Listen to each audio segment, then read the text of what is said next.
So hi everyone, study with Shraddha में आप सभी का स्वागत है। तो जैसा कि हम पढ़ रहे थे टॉप 200 इडियम्स एंड फ्रेज, जिसमें हम 1 से लेके 10 तक के इडियम्स एंड फ्रेज को पार्ट 1 में पढ़ चुके थे। और आज की क्लास में 11 से लेके 20 तक के इडियम्स एंड फ्रेज को पढ़ने वाले हैं। तो चलिए सेशन को हम स्टार्ट करते हैं। तो सबसे पहला हमारा देखिए यहाँ पे दिया है, let the cat out of the bag. अब यहाँ पे देखिए बैग मतलब होता है थैला, आउट मतलब बाहर, यानी बैग से किसी चीज का बाहर होना। तो आप इसे इस पिक्चर के थ्रू पे कैसे लर्न करेंगे? तो यहाँ पे जैसे देखिए ये कोई लड़की थी और ये मान लीजिए कॉलेज जा रही थी, और ये इसका क्या है, कैट है। तो ये अपने कैट से बहुत ज्यादा प्रेम करती है। तो ये सोचती है कि लाओ मैं अपने कैट को भी अपने बैग में रख के लेते चलती हूँ, कौन ही देख लेगा। लेकिन यहाँ पे जब पहुंचती है तो जो सिक्योरिटी चेकअप वाला था, वो क्या करता है, बोलता है कि अपने बैग को खोलो। तो जब ये लड़की अपने बैग को ओपन करती है तो इसमें से क्या निकलता है, कैट निकलता है। यानी ये कैट हमारा क्या है, एक सीक्रेट है जो कि इस बैग में था, और जब बैग को खोला गया तो ये सीक्रेट के रूप में कैट हमारा बाहर आ गया। तो बस आपको इसी से रिलेट कर लेना है।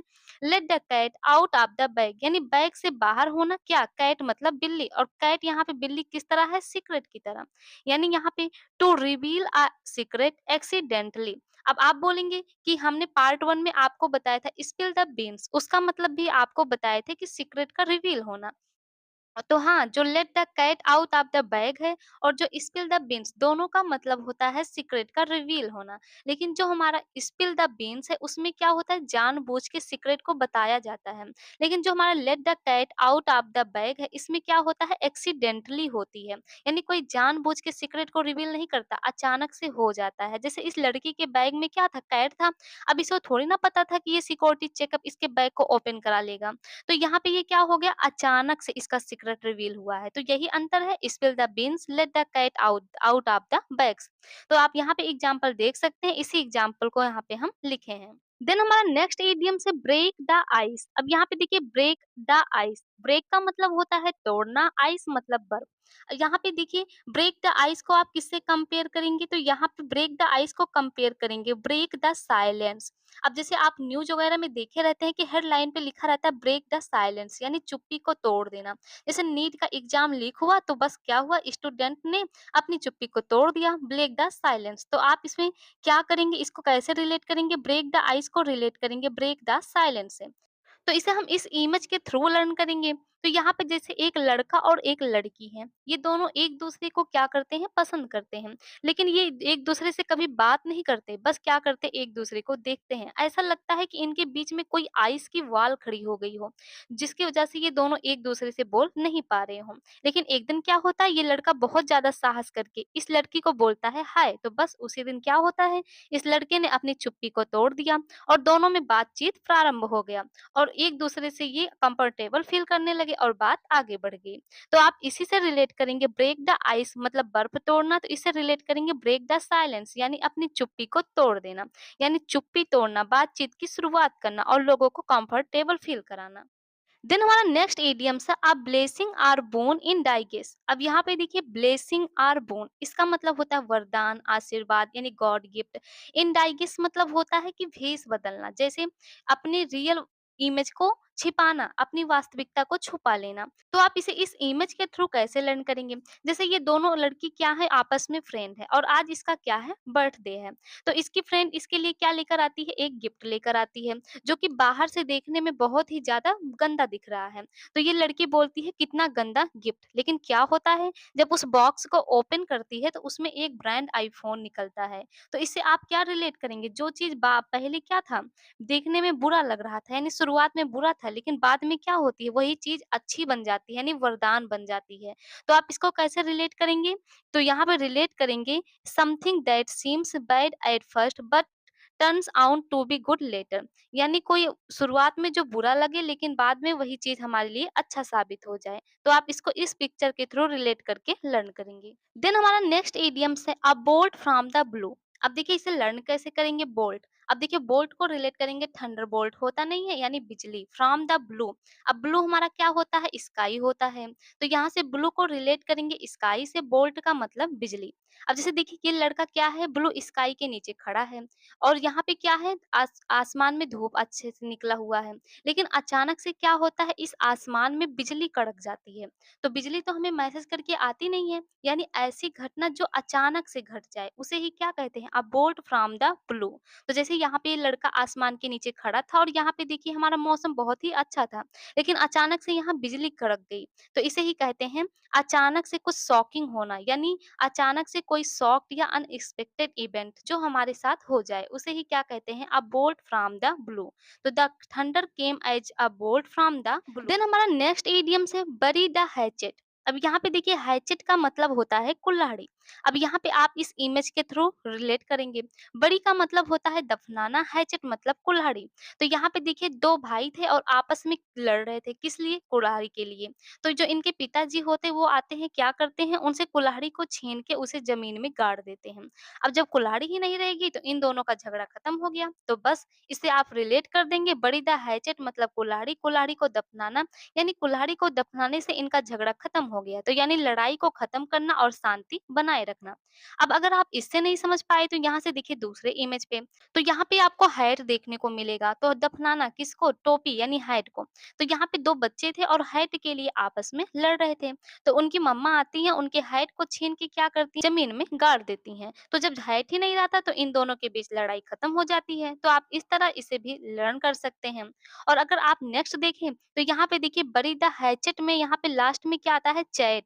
तो यहाँ पे जैसे 2 कपल्स थे और वो चैट को लेकर किसी आपस में लड़ रहे थे और क्या होता है फिर? इन्हीं दोनों कपल्स में से किसी ने उस चैट को डिलीट कर दिया और जब चैट ही डिलीट हो गई तो क्या हो गया? झगड़ा लड़ाई खत्म हो गया। तो आप इन इसमें से आपको जो लर्न हो उसी के थ्रू आप लर्न कर लीजिएगा।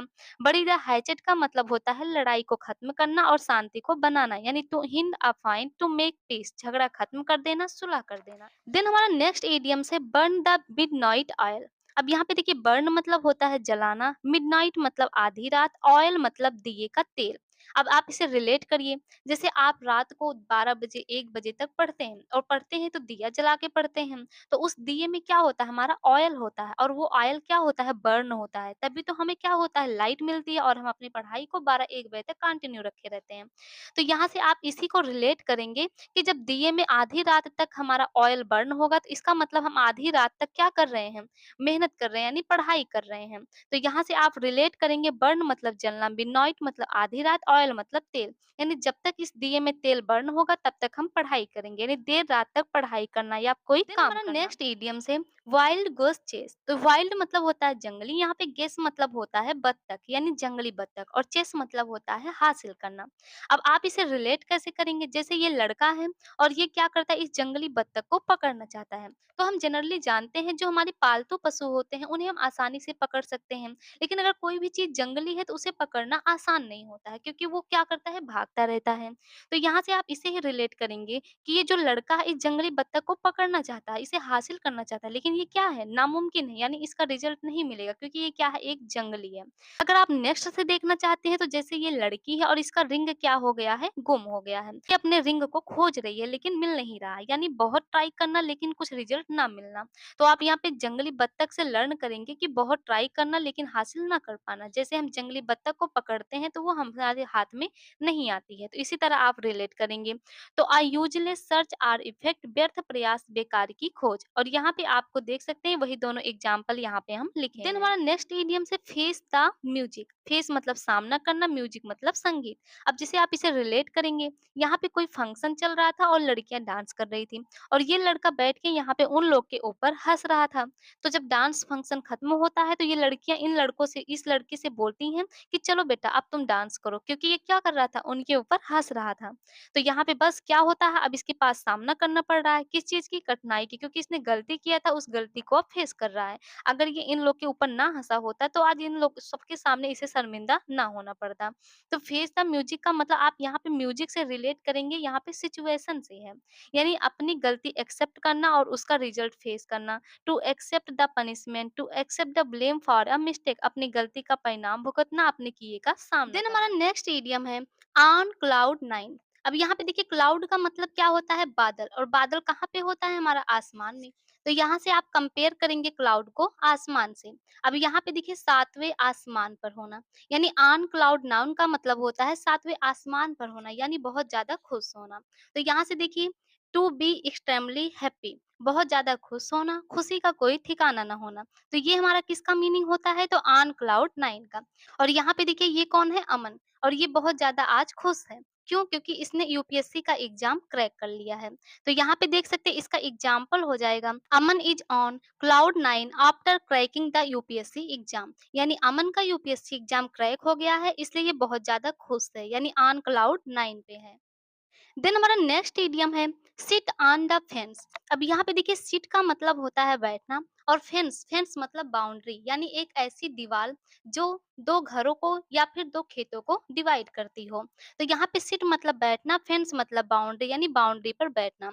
अब यहाँ पे देखिए हमारा इस इमेज से रिलेट करते हैं, तो ये लड़का इस बाउंड्री पे बैठ गया है, और इसके इधर साइड देखिए यहाँ पे इसके दादी दादा हैं, और इधर इसके मम्मी पापा हैं। अब ये यहाँ पे क्या हो गया है, इनके मम्मी-पापा, दादा-दादी में कोई मतभेद हो गया है, और जिसकी वजह से यहाँ पे ये बाउंड्री हो गई है।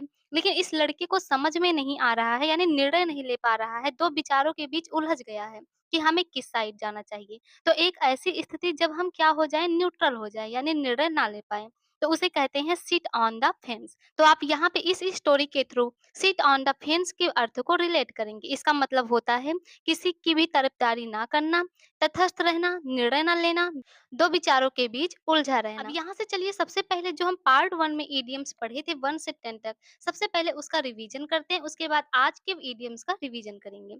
तो सबसे पहला हम क्या पढ़े थे, beats about around the bushes, यानी झाड़ियों के चारों ओर जो मार रहा था। यानी क्या होता है, to avoid the main point, यानी सीधी बात ना करना, बात को घुमा-फिरा के करना। देन हमारा नेक्स्ट था hit the nail on the head, to say or do something exactly right, यानी बिल्कुल सही बात करना। देन हमारा नेक्स्ट था स्पिल द बीन्स, यानी सेम को निगल कर क्या करना, निकालना, यानी मुंह से निकाल देना। तो यहाँ पे सीक्रेट को रिवील करना। देन हमारा नेक्स्ट था बाइट द बुलेट, यानी गोली को चबाना, जो कि हार्ड वर्क था, यानी किसी कठिन स्थिति को स्वीकार करना और बहादुरी से उसका सामना करना। देन हमारा नेक्स्ट इडियम्स था अंडर द वेदर। अब यहाँ पे देखिए अंडर द वेदर यानी मौसम के अंदर में आ जाना। तो यहाँ पे हो जाएगा not feeling well, feeling sick, unhealthy, यानी तबीयत खराब होना। देन हमारा नेक्स्ट था cost and arm and a leg, यानी कोई चीज बहुत ज्यादा कीमती क्योंकि उसकी कंपेयर क्या की गई है हमारे बॉडी के पार्ट से, यानी वेरी एक्सपेंसिव। देन हमारा नेक्स्ट है once in a blue moon. अब ब्लू मून हमें कभी कभार दिखाई देता है, तो इससे क्या मतलब हो जाएगा यहाँ पे वेरी रियरली। देन हमारा नेक्स्ट था अ पीस ऑफ केक, यानी केक का एक टुकड़ा अगर आपको दे दे तो आप उसे आसानी से खा सकते हैं, तो यानी something that is very easy to do. Then हमारा नेक्स्ट था कॉल इट अ डे, यानी दिन के कार्य को समाप्त करना, to decide to stop working for the day. Then हमारा नेक्स्ट इडियम्स था hit the sack or say, यानी go to bed, go to sleep. अब हम आज के 10 इडियम्स जो 11 से 20 तक पढ़े उसका रिवीजन करते हैं। 11 नंबर क्या था, let the cat out of the bag, यानी बिल्ली क्या की थी, बैग से बाहर निकली थी, यानी सीक्रेट रिवील हुआ था। अब देखिए आप इसमें कंफ्यूज मत होइएगा, अगर जानबूझ के सीक्रेट को रिवील किया जा रहा है तो स्पिल द बीन्स होता है, लेकिन अगर एक्सीडेंटली यानी गलती से रिवील होता है तो उसे क्या बोलते हैं, let the cat out of the bag. Then हमारा नेक्स्ट क्या था, ब्रेक द आइस, यानी चुप्पी को तोड़ देना, तो यहाँ पे ये क्या हो जाएगा, बातचीत की शुरुआत करना। देन हमारा नेक्स्ट है a blessing are born in disguise, यानी यहाँ शुरुआत में कोई चीज बुरी लगे लेकिन बाद में वही चीज हमारे लिए वरदान साबित हो जाए। देन हमारा नेक्स्ट था अ बोल्ट फ्रॉम द ब्लू, इसका मतलब था अचानक कोई हैरान कर देने वाली घटना। बरी द हैचेट, आपको इसका 3 रूल बताए थे, तो यहाँ से क्या हो जाएगा, टू एंड अ फाइट, यानी झगड़े को समाप्त करना। बर्न मिडनाइट ऑयल, यानी देर रात तक पढ़ाई करना, काम करना। देन हमारा नेक्स्ट इडियम था विल्ड गेस चेस, इसका मतलब क्या था, व्यर्थ प्रयास करना, बेकार की खोज। फेस द म्यूजिक, यानी अपने गलत कर्मों का परिणाम भुगतना। देन हमारा नेक्स्ट है एन क्लाउड नाइन, यानी बहुत ज्यादा खुश होना। सिट ऑन द फेंस, यानी निर्णय ना ले पाना, तटस्थ होना, किसी की तरफदारी ना कर पाना। तो आज हम 11 से लेके 20 तक इडियम्स एंड फ्रेज को सुपर इजी ट्रिक्स के साथ लर्न किए हैं। चलिए मिलते हैं नेक्स्ट पार्ट में।